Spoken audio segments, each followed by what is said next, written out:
20 दिनों से हमारे देश के शिक्षाविद और रेमन मैग्सेसे अवार्ड विजेता, जिन पर एक पिक्चर बनी थी 3 इडियट, उन व्यक्तित्व के धनी जो लद्दाख की बातों को हमेशा इस देश के सामने रखते हैं और उन मुद्दों को बताते हैं, ऐसे व्यक्ति पिछले 20 दिनों से जंतर मंतर पर अनशन बैठे हुए थे। और आज दिल्ली की सरकार ने, दिल्ली पुलिस ने उन्हें प्रातः सुबह 6 बजे उठाकर उस अनशन से ले गई है, जिसका अभी तक किसी को पता नहीं है कि उन्हें किस अस्पताल में भर्ती कराया गया है। सोना वांगचुक पिछले 20 दिनों से लगातार भूख हड़ताल पे थे और वे एक बात की मांग कर रहे थे कि इस देश में नीट का पेपर लीक हुआ था और उसके चलते 20 से 25 बच्चों ने आत्महत्या की थी और उस आत्महत्या का जिम्मेदार सिर्फ़ और सिर्फ हमारे देश का शिक्षा मंत्री यानी धर्मेंद्र प्रधान हैं। और वे उसी के इस्तीफ़े की मांग कर रहे थे और जवाबदेही तय करने के लिए, ताकि आगे ऐसी घटनाएं ना हो, इन पर पाबंदी लग सके, व्यवस्थाएं सुधरे, सिस्टम में थोड़ा सा बदलाव आ सके।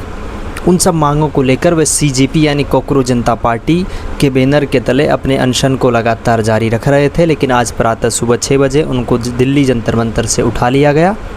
और उनको अनशन तोड़ने के लिए पाबंद किया जा रहा है कि आप अपनी भूख हड़ताल को तोड़ें।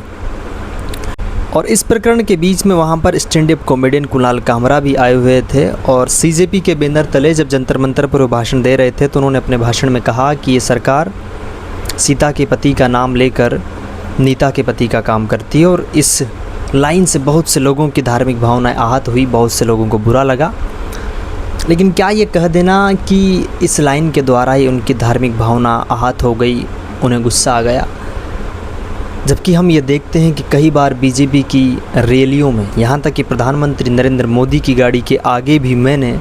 स्वयं हनुमान जी बने हुए व्यक्ति को नाचते हुए देखा है, नृत्य करते हुए देखा है। तो क्या सिर्फ भावनाएं आहत कोई विपक्ष की पार्टी या कोई अलग विचारधारा के लोग जब ऐसा करते हैं तो सिर्फ उनकी भावनाएं आहत होती है,